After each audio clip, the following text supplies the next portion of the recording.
Captain Liton Das যেন টি-20 দলের আশীর্বাদ। জিতলে অতি উচ্ছ্বাস নয়, হারলে দুমড়ে মুচড়ে যাওয়া নয়। লিটন অনেকটা কেন উইলিয়ামসনের কার্বন কপি। সিদ্ধান্ত নেন ঠান্ডা মাথায়, হারার আগেই হেরে যান না।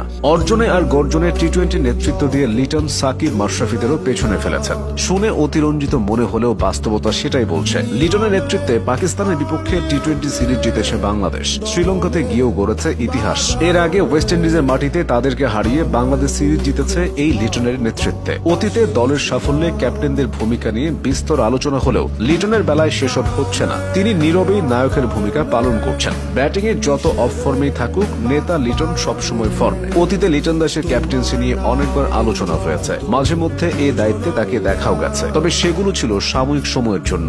বাংলাদেশের টি-20 অধিনায়ক হিসেবে লিটন পূর্ণ মেয়াদে দায়িত্ব নিয়েছেন 2025 সালের মে মাসে। অবশ্য 2023 সালেই সাকিব আল হাসানের পর লিটনকে অধিনায়কত্বের দায়িত্ব দেওয়ার গুঞ্জন ছিল। তবে জল্পনা কল্পনা উড়িয়ে তখন নাজমুল হোসেন শান্তকে 3 ফরম্যাটের অধিনায়ক করা হয়। শেষ পর্যন্ত শান্তকে সরিয়ে লিটনকে টি-20 অধিনায়ক করা হয়। নেতৃত্ব পেয়ে অধিনায়ক হিসেবে দলকে নিয়ে বড় কিছু অর্জনের কথা জানিয়েছিলেন তিনি। লিটনের পরিকল্পনা কাজে দিয়েছে, বাংলাদেশও টি-20তে সাফল্য পাচ্ছে।